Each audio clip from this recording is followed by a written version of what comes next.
رفيقي يعني في الجنة عثمان، أو كما قال نبينا عليه الصلاة والسلام. صدق الله مولانا العظيم وبلغنا رسوله النبي الكريم،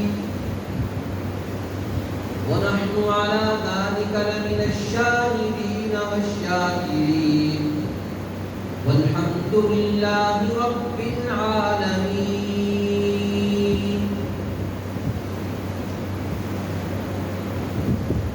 اللهم لك الحمد كما أنت أهله، وصل وسلم على سيدنا محمد كما أنت أهله،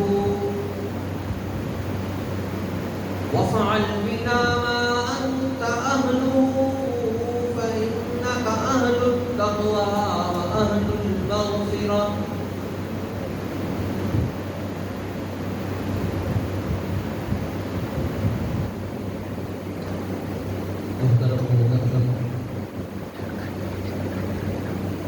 میرے بزرگ بھائیوں،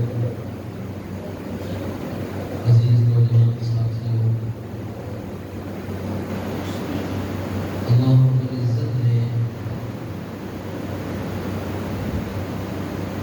اس دین کو جو زندگی عطا فرمائی ہے، وہ اپنے اولو العزم انسانوں کے ذریعے سے عطا فرمائی، اور جب تک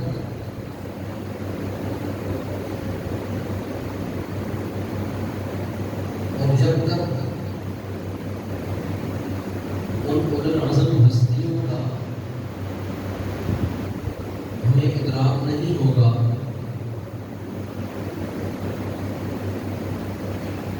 تو ہم اس دین متین کی وہ عزت، وہ عظمت کیسے قائم کریں گے؟ آج اقوام عالم اس کا تعلق کسی مذہب کے ساتھ ہو، دین کی کسی حصے کے ساتھ ہو، اللہ کو مانتا ہے یا اللہ کو نہیں مانتا، لیکن وہ اپنی قومی اور ملی خدمات ادا کرنے والے ہیروز کو نہیں بھولتے۔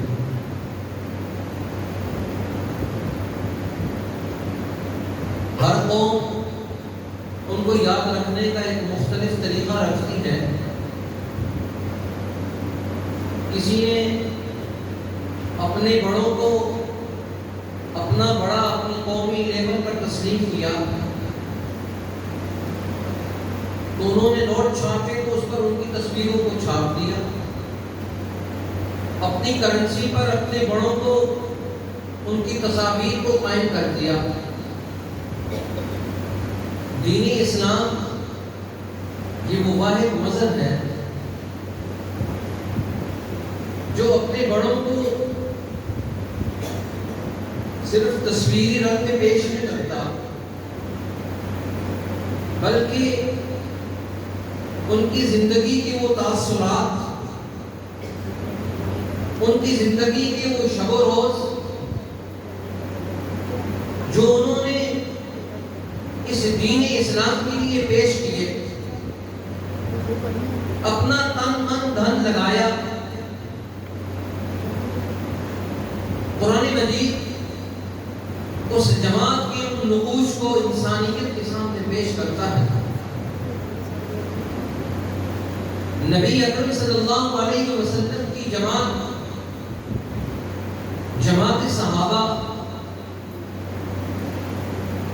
یہ وہ دین اسلام کے وہ اولین ترجمان ہیں جنہوں نے اس دین اسلام کے لیے اپنی قربانیوں کو لامتناہی نظام، لامتناہی سلسلہ پیش کیا، جس کو احادیث کی کتاب میں مفصل انداز میں بیان کیا گیا. 18 ذی الحجہ، ابھی ہمارا ذی الحجہ کا مہینہ ہے. 18 ذی الحجہ کو دین اسلام کی ایک عظیم شخصیت حضرت عثمان غنی رضی اللہ تعالیٰ دنیا سے جاتے ہیں. اگر ہماری نوجوان نسل کو، ہمارے مسلمان طالب علم کو، ہمارے مسلمان بڑے لوگوں کو ان کی زندگی کے شب و روز کیسے گزرے، دین کے لیے انہوں نے کیسے کردار ادا کیا، اس دین متین کے لیے کس قدر قربانیاں پیش کی، حضرت عثمان غنی رضی اللہ تعالیٰ عنہ کے بارے میں آتا ہے کہ ان کو ایک چٹائی پر باندھ کر ان کے چچا ان پر تشدد کرتے اور ان سے یہ تقاضا کرتے کہ آپ اس دین کو چھوڑ دیں، آپ کا اس دین کے ساتھ کوئی تعلق نہیں، دوبارہ واپس اپنے دین پر آ جاؤ. وجدنا آباءنا لها عابدین، اس دین کی طرف لوٹنے کی کوشش کرو جس دین کو ہم نے اپنے آباء و اجداد کے سنا. ہم تو اسی طرح لات عزا اور منات کی عبادت کریں گے، ہم تو محمد رسول اللہ کے رب کو جانتے نہیں، ہم تو رسول اللہ صلی اللہ علیہ وسلم کے فلسفے کو مانتے ہی نہیں. تم اس دین پہ کیسے آ گئے ہو؟ اس دین کو چھوڑو. دھوپ پر لٹا دیا جاتا ہے، پنجرے میں بند کر دیا جاتا ہے، لیکن حضرت عثمان غنی رضی اللہ تعالیٰ ان ساری تشدد اور تکالیف کو سہتے ہوئے ایک جملہ اپنے چچا کو کہتے ہیں، اے چچا جان، جسم اور روح کا تعلق تو ختم ہو سکتا ہے، محمد رسول اللہ کا دامن نہیں چھوڑ سکتا. اللہ کے حبیب صلی اللہ علیہ وسلم کی زبان اطہر سے جن 10 لوگوں کو جنت کی خوشخبری ملی، ان میں حضرت عثمان غنی رضی اللہ تعالیٰ عنہ موجود. اللہ کے حبیب صلی اللہ علیہ وسلم نے ارشاد فرمایا، ابو بکر فی الجنہ، عمر فی الجنہ، عثمان فی الجنہ، علی فی الجنہ. یہ وہ لوگ ہیں جن کو دنیا کے اندر اللہ کے حبیب صلی اللہ علیہ وسلم کی زبان اطہر سے جنت کی خوشخبری ملی. آپ دیکھیں آج دنیا والے اگر کسی کو اللہ کے حبیب صلی اللہ علیہ وسلم صرف رات کو آ کر خواب میں نظر آ جائے تو وہ پورے نہیں سماتے. وہ کہتا ہے لوگوں آج اللہ کے حبیب رات کو مجھے خواب میں آئے، اور اللہ کے حبیب صلی اللہ علیہ وسلم کا حال یہ تھا، یہ وہ آپ کے رفیق تھے، یہ وہ آپ کے دوست تھے جن کو اللہ کے حبیب صلی اللہ علیہ وسلم کی زبان اطہر سے بنفس نفیس جنت کی خوشخبری ملی. اور پھر آپ دیکھیں حضرت عثمان وہ ہیں، وہ رحیم کہتے ہیں. فقہائے امت کی یہ کہنا ہے اللہ کے حبیب صلی اللہ علیہ وسلم کے پیچھے نماز ادا کرنا. آج ہم کوشش کرتے ہیں، ہمارا حاجی جب حج کے لیے جاتا ہے، عمرہ کرنے کے لیے جاتا ہے، تو اس کی کوشش یہ ہے کہ مجھے مسجد نبوی میں 8 دن کی نمازیں مل جائیں، 40 نمازیں مجھے مل جائیں. ایک نماز کا اجر 50 کتنے سال کا؟ بولے 50 کیا؟ جو مسجد نبوی میں ایک نماز ادا کرتا ہے کتنا اجر ملتا ہے؟ بولے 50.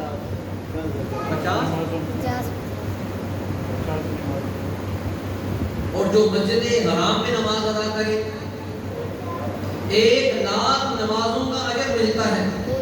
اب آپ دیکھیں اللہ کے حبیب آگے کھڑے ہیں، پیچھے جنتی لوگوں کی پوری صف کھڑی ہے، اور مسجد حرام ہے، اللہ کے حبیب نماز پڑھا رہے ہیں، پیچھے حضرت عثمان کھڑے ہیں. حضرت ابو بکر کھڑے ہیں، اس نماز کا اجر اللہ کے ہاں کیا ہوگا؟ تو میرے اور آپ جیسا وہاں جا کر نماز ادا کرتا ہے تو 1,00,000 نمازوں کا اجر اس کو ملتا ہے، اور اگر اللہ کے حبیب کے پیچھے، نبی الانبیاء کے پیچھے جو صحابی نماز میں پڑا ہوا، فقہاء امت یہ کہتے ہیں جو سجدہ حضرت عثمان نے اللہ کے حبیب صلی اللہ علیہ وسلم کے پیچھے کیا، ساری امت کے غوث کتب اور ابدال اکٹھے ہو جائیں، قیامت کی صبح تک سجدے کرتے رہے، اس ایک سجدے کے اجر پر ہی پہنچ سکتے جو حضرت عثمان نے حضور کے پیچھے کیا۔ اور اللہ کے حبیب صلی اللہ علیہ وسلم قربان جائیں، اما عائشہ صدیقہ رضی اللہ تعالیٰ عنہ روایت فرماتی ہیں کہ ہمارے گھر میں رسول اللہ صلی اللہ علیہ وسلم یہاں تک ٹانگیں ننگی کیے ہوئے بیٹھے، ادھر تک۔ اچانک حضرت ابو بکر تشریف لائے، اجازت مانگی، حضور نے فرمایا اجازت ہے۔ حضرت ابو بکر تشریف لائے اور بیٹھ گئے۔ تھوڑی دیر کے بعد حضرت عمر نے اجازت مانگی، اللہ کے حبیب صلی اللہ علیہ وسلم نے اجازت دے دی اور آپ اسی حالت پر رہے۔ کچھ ہی دیر کے بعد حضرت عثمان رضی اللہ تعالیٰ عنہ نے اندر آنے کی اجازت طلب کی، اللہ کے حبیب صلی اللہ علیہ وسلم نے اجازت دی، لیکن اس سے پہلے آپ نے اپنی شلوار کو نیچے کیا اور درست ہو کر بیٹھ گئے۔ جب سارے صحابہ چلے گئے، اما عائشہ پوچھتی ہیں یا نبی اللہ، آج ہم نے بڑی عجیب بات دیکھی، ابو بکر آئے، آپ نے اپنی ٹانگوں سے کپڑے کو درست نہیں کیا، اسی حالت پر بیٹھے رہے۔ عمر تشریف لائے، آپ پھر بھی ویسے ہی بیٹھے رہے۔ جب حضرت عثمان تشریف لائے تو آپ نے اپنی شلوار کو نیچے کیا اور درست ہو کر بیٹھ گئے۔ کہنے لگے عائشہ، میں اس سے کیوں نہ حیا کروں جس سے فرشتے بھی حیا کریں۔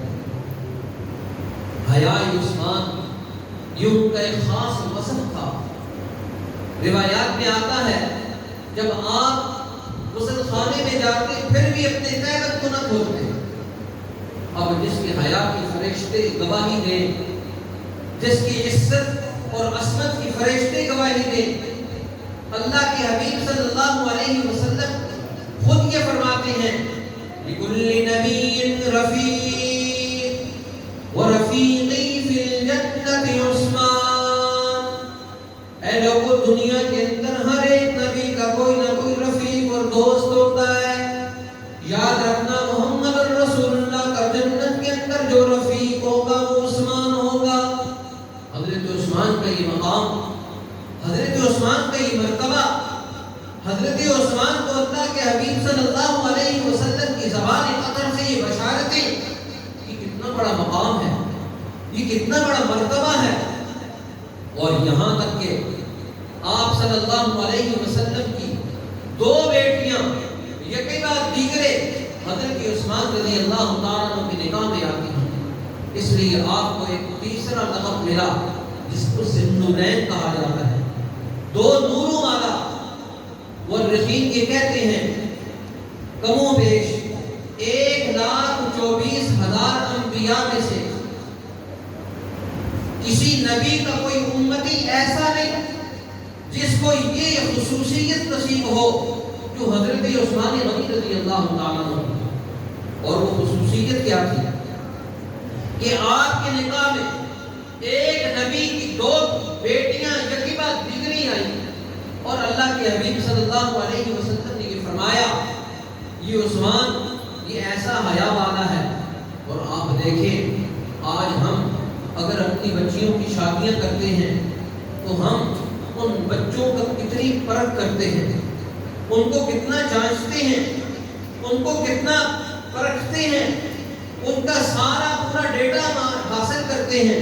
یہ نوجوان ہے کیسا، اس کا خاندان کیسا ہے، اس کا گھر کیسا ہے، اس کے اعزا اقربا کیسے ہیں، اس کے دوست کیسے ہیں، اس کے بہن بھائی کیسے ہیں۔ محمد رسول اللہ صلی اللہ علیہ وسلم نے جب اپنی بیٹی حضرت عثمان رضی اللہ تعالیٰ عنہ کے نکاح میں دی ہوگی، آپ کیا سمجھتے ہیں حضور نے حضرت عثمان حضور نے حضرت عثمان کو نہ پرکھا ہوگا؟ آج 1400 سال کے بعد امت کا کوئی شخص کھڑے ہو کر کہے مجھے عثمان میں خیانت نظر آتی ہے.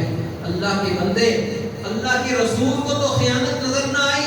حضور نے اپنی ایک بیٹی دی، پھر حضور نے اپنی دوسری بیٹی دی، پھر حضور نے یہ اعلان فرمایا یہ عثمان میرا ایسا عثمان ہے لو کان 40 بناتا، اگر محمد رسول اللہ کی 40 بیٹیاں ہوتی، محمد رسول اللہ یکی بعد دیگرے عثمان کے نکاح میں دیتا چلا جاتا.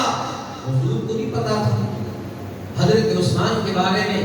آج اگر 1400 سال کے بعد میں تو یہ دوستوں کو کہا کرتا ہوں ہمارے والد صاحب ہمارے لیے بڑے محترم ہیں، ہمارے بڑے تایا حضرت قاضی ضیاءالدین صاحب ہمارے لیے بڑے ہی محترم ہیں، ہمارے ان سے بڑے تایا مفتی عبدالحی رحمہ اللہ بڑے ہی محترم ہیں، اپنے دور کے سارے ولی تھے. آج اگر یہ تینوں ولی اکٹھے ہو جائیں اور یوں ہمارے سامنے آ جائیں اور آ کر حضرت عثمان کے بارے میں کوئی ایسی رائے دے جو قرآن سے ٹکراتی ہو، جو حدیث سے ٹکراتی ہو، میں ان کا بیٹا ہوں لیکن میں کہوں گا والد صاحب آپ قابل احترام ضرور ہیں لیکن قابل تقلید نہیں رہے. کسی صحابی پر انگلی اٹھانے والا قابل تقلید نہیں رہتا. اور پھر حضرت عثمان کے بارے میں 1400 سال کے بعد وہ بہت بڑا اللہ کا ولی، اپنے آپ کو ماننے والا، بہت بڑا مفکر ہو، بہت بڑا محدث ہو، بڑی دلیلیں اور حدیثیں بیان کرنے والا ہو. میں تو کہتا ہوں امام بخاری پر ہم سے حدیث خود آ رہے اور یوں اڑتے ہوئے آئیں اور آ کر حضرت عثمان کے بارے میں رائے دیں. ہم کہیں گے بخاری آپ قابل احترام ضرور ہیں لیکن آپ اپنی رائے کو جیب پر رکھیں، ہم اپنی رائے کو تسلیم نہیں کرتے. کیوں؟ قرآن مجید نے حضرت عثمان کے بارے میں ایک رائے دے دی. وہ رائے کیا ہے؟ جماعت صحابہ کے بارے میں ایک رائے دے دی. اولئک هم الراشدون اولئک هم المفلحون اولئک هم الفائزون فإن آمنوا بمثل ما آمنتم به فقد اهتدوا. پھر کبھی قرآن کہتا ہے رضی اللہ عنہم ورضوا عنہ، پھر کبھی قرآن کہتا ہے والسابقون السابقون اولئک المقربون. شہادتیں موجود ہیں پھر امت کے کسی بڑے سے بڑے انسان کی شہادت ہمیں کیا تسلیم کرنی؟ ہم نے اس کی شہادت کو کیا ماننا؟ اللہ کے حبیب شہادت دیتے ہیں عثمان فی الجنہ. آپ کیا سمجھتے ہیں کہ حضور نے کہا عثمان فی الجنہ؟ نہیں. وما ينطق عن الهوى ان هو الا وحی یوحى. میرا محمد جب بھی بولتا ہے اپنی خواہش نہیں بولتا، اللہ کا کہا ہوا کہتا ہے. جب نبی کی زبان ہلی عثمان فی الجنہ، گویا اللہ کہہ رہا ہے میرے محبوب اپنی زبان سے اعلان کرے عثمان فی الجنہ، میرے محبوب اپنی زبان سے اعلان کرے ابو بکر فی الجنہ، علی فی الجنہ، طلحہ فی الجنہ، زبیر فی الجنہ. اللہ چاہتا تھا کہ ان کی جنت کی خوشخبریاں میں محمد رسول اللہ کی زبان سے ادا کر دوں. 1400 سال کے بعد اگر امت میں کوئی بہت بڑا مفکر کھڑے ہو کر بات کہے تو لوگ کہیں قرآن ہمارے لیے کافی ہے، آپ کی دلیل کی ضرورت نہیں ہے. اللہ کے حبیب کی زبان سے نکلی ہوئی بات ہمارے لیے کافی ہے، آپ کی اب دلیل کی ضرورت نہیں ہے. کیوں؟ جب اللہ نے گواہی دے دی، قرآن نے گواہی دے دی. اور مزے کی بات یہ ہے مولانا اسرار صاحب ماشاءاللہ یہاں بیٹھے ہیں، ان سے پوچھیں امام بخاری، امام مسلم، امام ترمذی، امام ابو داؤد، مشکات المصابیح کے مصنف جب صحابہ کے مناقب لکھتے ہیں تو کہتے ہیں مناقب ابو بکر، مناقب عمر، مناقب عثمان، مناقب علی، مناقب قریش. ہر ایک صحابی کے اتنے مناقب بیان کرتے ہیں، فضائل بیان کرتے ہیں. اور فضائل کیوں نہ بیان کریں؟ انہوں نے دین کے لیے کردار ادا کیا، دین کے لیے قربانیاں پیش کی اور امت کو یہ سمجھایا، امت کو یہ بتایا. اور قربان جائیں حضرت عثمان غنی رضی اللہ تعالیٰ مدینہ میں صرف ایک چشمہ تھا، بئر روما جس کو کہا جاتا تھا، میٹھا ایک چشمہ تھا، یہودی کی ملکیت. دیکھا اللہ کے حبیب صلی اللہ علیہ وسلم کے ہونٹ خشک ہیں، وہیں سے واپس جاتے ہیں اور یہودی کو کہتے ہیں تم یہ کنواں بیچتا ہے، یہ کنواں بیچتا ہے؟ کہنے لگا نہیں بیچتا۔ حضرت عثمان نے فرمایا تم اپنے منہ سے پیسے نکال، میں وہ دوں گا، اپنے منہ سے پیسے نکال وہ دوں گا۔ اب یہودیوں کی لالچ تو بڑی مشہور ہے، وہ موقع پرست ہوتے ہیں، موقع کب ملے رونا بھی خوب جانتے ہیں، جب پڑھتی ہیں تو پھر روتے بھی خوب، جب پڑھتی ہیں روتے بھی خوب ہیں۔ موقع پرست تھا، کہنے لگا نہیں دیکھتا، اس کو پتا تھا لگتا ہے حضور نے کوئی بات کہی ہے تو عثمان چل کر آیا ہے۔ حضرت عثمان نے فرمایا ہے جو کر اچھا پورا نہیں دیکھتا نہ دیکھ، آدھا دے دے۔ اس نے کہا اچھا ہاں یہ ہے، آدھا دے دیتا ہوں۔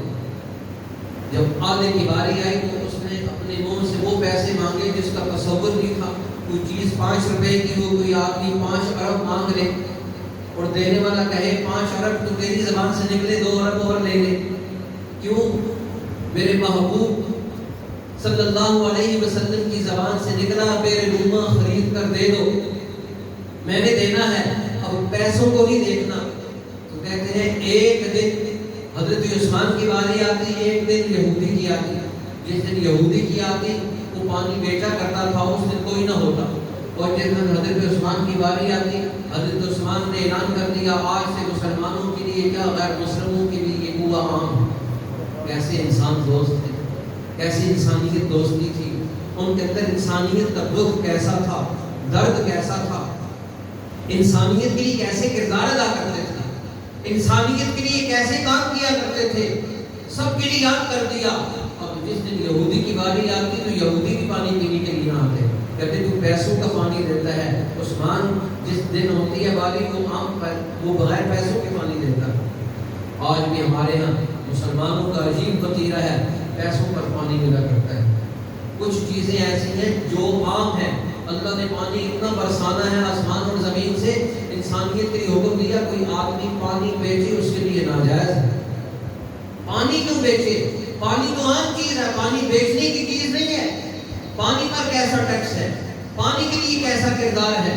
حضرت عثمان غنی رضی اللہ تعالیٰ عنہ پانی کو عام کر دیا اور ایسا عام کیا ہر انسان اس سے فائدہ حاصل کرتا ہے، ہر آدمی اس سے فائدہ حاصل کرتا ہے۔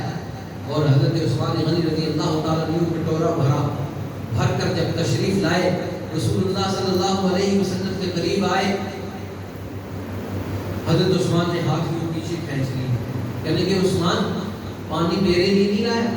کہنے کہ یا رسول اللہ پانی تو آپ کے لیے لایا ہوں، لیکن آج عثمان کے ہاتھ ہوں کہ محمد رسول اللہ کے لب اپنے ہاتھوں سے پانی پلاتے ہیں، حضور کے ساتھ وہ محبت، وہ تعلق۔ اور آج امت کے نوجوان اگر حضرت عثمان کی اس تاریخ کو نہ پڑھیں، انہوں نے دین دنیا میں دین کیسے غالب کیا، کیسے کردار ادا کیا، کیسے امت کے لیے اپنے آپ کو پریشان کیا۔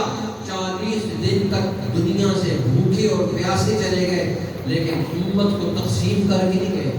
حضور نے فرمایا عثمان یقمصک قمیصا، اللہ تجھے ایک قمیص پہنائے گا، لوگ اتارنے کی کوشش کریں گے، تو نے اس کو اتارنا نہیں یہاں تک کہ تو میرے پاس آ کر مل جائے، تو میرے ساتھ آ کر مل جائے، یہ گوارا کر لینا، لیکن اس قمیص کو نہ اتارنا۔ یقمصک قمیصا، یہ اللہ نے تجھے قمیص پہنائی، یہ اللہ نے تجھے خلت خلافت پہنایا ہے، لوگ اس کو اتارنے کی کوشش کریں گے، تو نہ اتارنا، یہاں تک کہ تو سب کچھ برداشت کرنا اور تو میرے ساتھ آ کر مل جانا۔ ہم آج ان لوگوں پر ایمان لاتے ہیں، اس لیے ان لوگوں کا تذکرہ میرے اور آپ کے ایمان میں اضافہ کرتا ہے، تازگی پیدا کرتا ہے۔ آج دنیا والے اپنے ہیروز کو یاد رکھتے ہیں، اگر آج کا نوجوان مسلمان نوجوان اپنے ہیروز کو، اپنے بڑوں کو، اپنے ان لوگوں کو جنہوں نے دین کے لیے کردار ادا کیا ان کو یاد نہ رکھے تو پھر کیا ہوگا۔ آخری بات کرتا ہوں پھر ختم کرتا ہوں۔ ہمارے بزرگوں میں سے حضرت مولانا اشرف علی تھانوی رحمۃ اللہ علیہ کے پاس ایک اسی طرح کا 14ویں صدی کو پڑھا لکھا بندہ آیا اور آ کر کہنے لگا حضرت اس صحبت کی ضروری ہے۔ حضرت سمجھ گئے کہ تھوڑا سا پڑھا لکھا ہے، یہ پڑھا لکھا ہے، کسی سے متاثر، کسی بڑے سے متاثر ہو کر آیا ہے، پڑھی لکھی باتیں کرتا ہے۔ تو حضرت تھانوی نے فرمایا کہنے لگا مجھے بات سمجھائیے گا، میں پڑھا لکھا بنتا ہوں. تو حضرت تھانوی نے فرمایا اچھا یوں کرو تم صحابی بن جاؤ، صحابی بن جاؤ. کچھ نہ کچھ پڑھا لکھا تھا. کہنے لگا صحابی تو وہ ہوتا ہے جس نے ایمان کی حالت میں حضور کی زیارت کی، ایک لحظے کے لیے حضور کی صحبت نے اس کو صحابی بنا دیا. کہنے لگا حضرت یہ تو ناممکن ہے. حضرت نے فرمایا اچھا یوں کرو پھر صحابی نہیں بن سکتے تو تابعی بن جاؤ. تابعی وہ ہوتا ہے جس نے ایمان کی حالت میں کسی صحابی کو دیکھا ہو. صحابی کی نظر بھی ایسی ہوتی ہے بندے کو تابعی بنا دے. کہنے لگا حضرت اب میں کہاں سے تابعی لے کر آؤں؟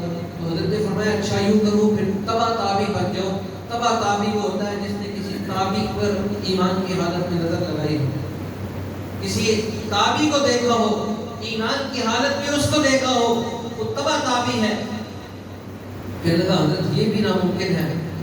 جب حضرت نے اگلی بات کہی تو کہنے لگا حضرت بس میں صحبت کو سمجھ گیا، اب مجھے سمجھانے کی ضرورت نہیں، اب مجھے سمجھانے کی ضرورت نہیں. صحبت اتنی بڑی چیز ہے، انسان اگر کسی اللہ والے کی صحبت میں آ گئے تو انسان بن جاتا ہے، اور اگر کسی اللہ والے کی صحبت میں آؤ تو پھر انسان نہیں پھر حیوان ہی رہتا. اللہ مجھے اور آپ کو صحبت صالح نصیب فرمائے تاکہ ہماری دنیا بھی بن جائے اور ہماری آخرت بھی بن جائے.